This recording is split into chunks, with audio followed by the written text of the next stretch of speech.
What if instead of manually building every CML lab from scratch, you could simply describe the lab what you want, and AI assistant could actually help it build it for you. Now in this video, I want to show you how do I connected Claude Desktop to Cisco CML 2.9 using MCP. But the real value is not that the AI can build a lab. The real value is that we can build, test, break, troubleshoot, and learn fast. Now here's a simple way to think about this. See, CML is my sandbox for my labs. That is where the routers, switches, and the topologies are going to live. The MCP is the bridge. It lets the AI assistant talk to the tools. And Claude is an assistant that I can talk to in plain language. But one thing is very important. AI does not replace the learning networking. It just helps remove some of the boring setup works. You still need to know what OSPF, BGP, routing tables, and the interfaces are doing. Now, Claude is not installed inside CML. Claude talks to the local MCP server running on my computer. That MCP server talks to the CML using the CML API. So when I ask Claude, for example, to list my labs or create a topology, Claude is not just giving me instructions, it can actually use the MCP server as an API to go to that CML and do the job for me. So for this setup, I already have a Cisco CML 2.9 running on VMware, and I do have a video on the channel explaining how did I do that. The other piece I need is I need to make sure that I'm able to log into my CML. Claude Desktop is already installed, UV and UVX installed, and the CML MCP server. One important thing is the MCP server runs on my computer, not inside any CML or any other VM. So let me quickly take you to a link here that I think was the most useful one, was this, and I will leave that in the show notes where it walks you through everything. So if you haven't installed CML, it gives you the full instructions, which are right here. And in case you want to understand how do you set up an MCP server, that is also given right here. So all those instructions are there step by step, very easy to manage, and it's all free. You can use the Claude Desktop version. You can choose to use the free version, and that is sufficient. In case you end up using Claude more for more complex stuff, maybe you can go to the Pro. For now, from a little bit I tested, it's just fine. So let's make sure that I can log into my CML. It's been a while, so let's try that.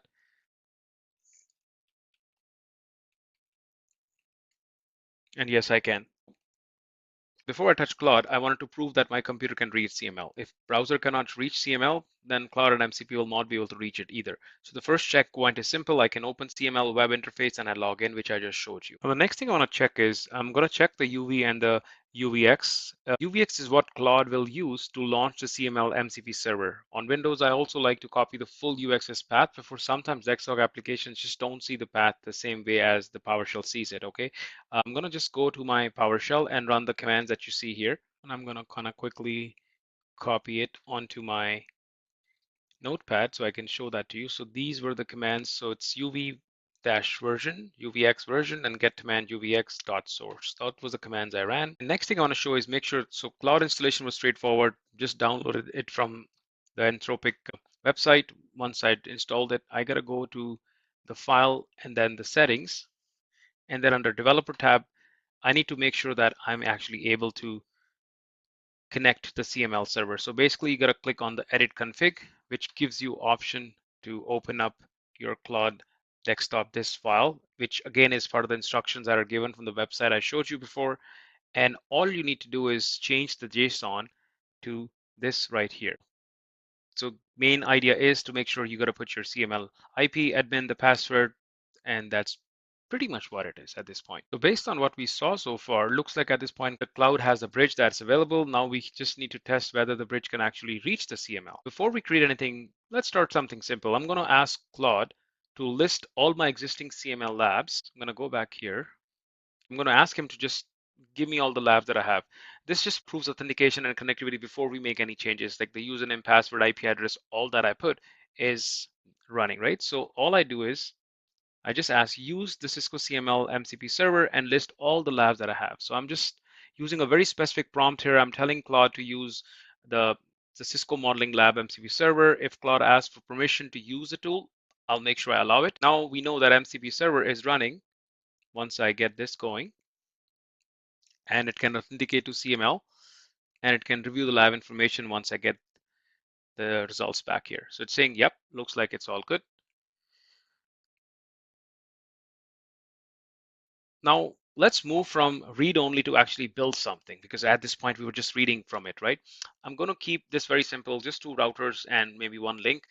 When testing automation, don't start with something massive, is just what I've learned. Start small, prove that the workflow, and then the build up. Okay, so let's actually use something very simple here. So I'm going to describe in the lab in a natural language that Claude passes the request to the MCP, MCP talks to the CML API, and then the CML creates the lab. And then we'll validate that it actually shows up. Okay, so let's put this here.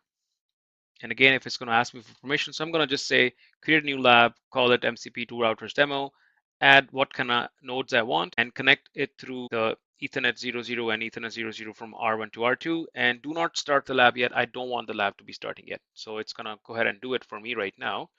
While it does it, and you can see that it's already showing up here. So it's already working and it's still going through it.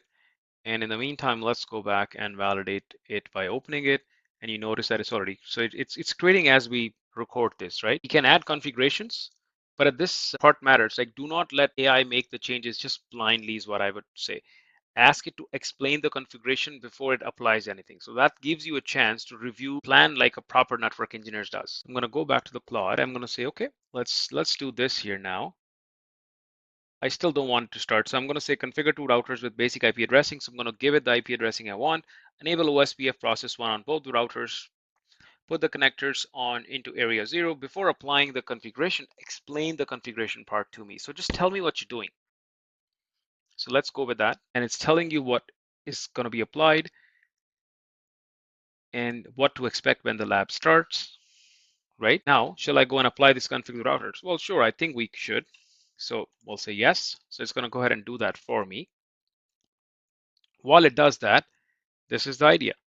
What are we doing here? It's going ahead and doing it. Startups config will be saved. So it's up and running now.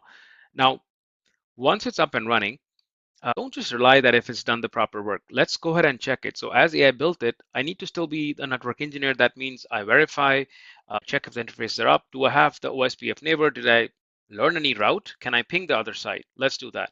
So now what we can do is I can switch to my CML, right click, console in.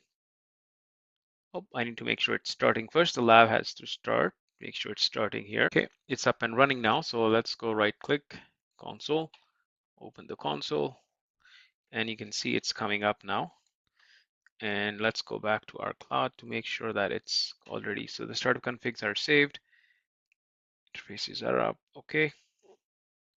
Just, oh, I should have said start the lab, which I didn't do. That's why it took me to that. So again, it's good. It's kind of almost talking to me at this point, right? So let's go back here again, and let's run some commands. So let's do the favorite one, show IP interface brief.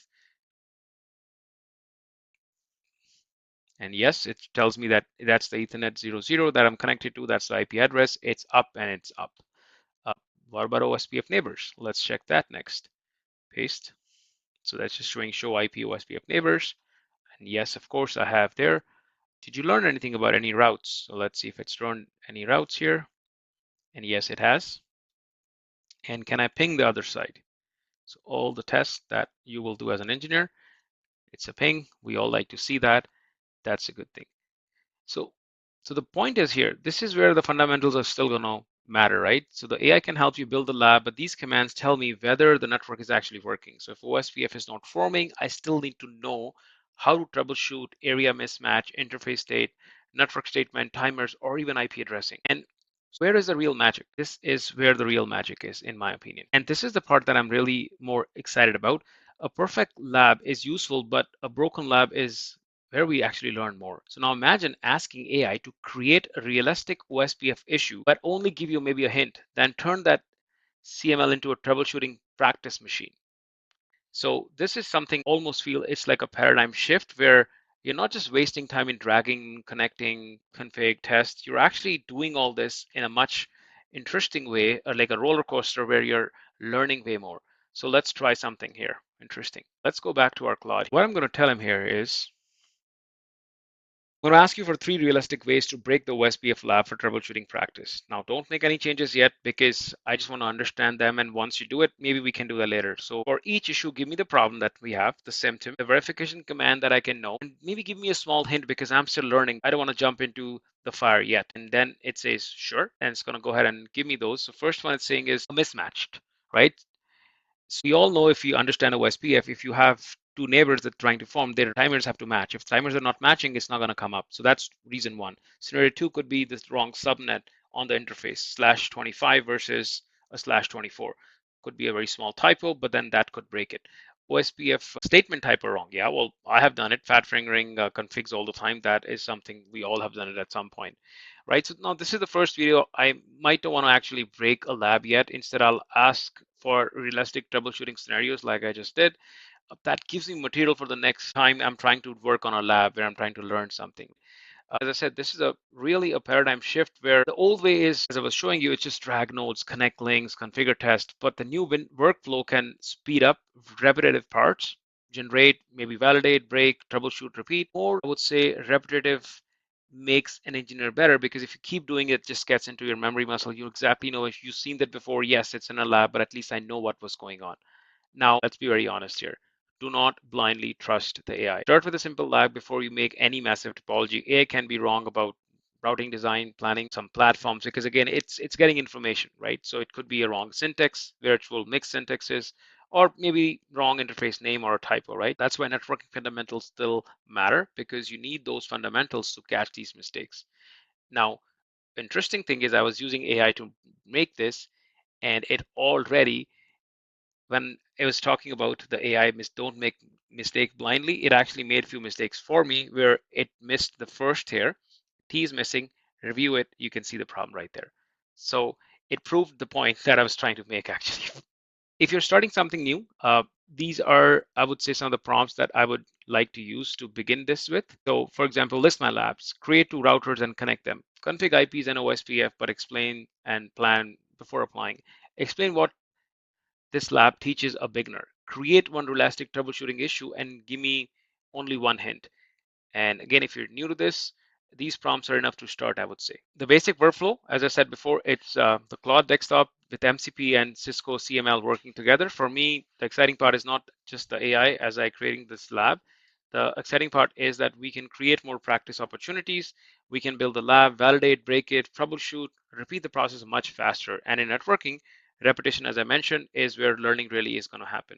So start small, build 2 routers lab first, I would say. Then maybe you can move on to the bigger ones like the OSPF, BGP, VLAN, spanning tree, whatever topic you're studying.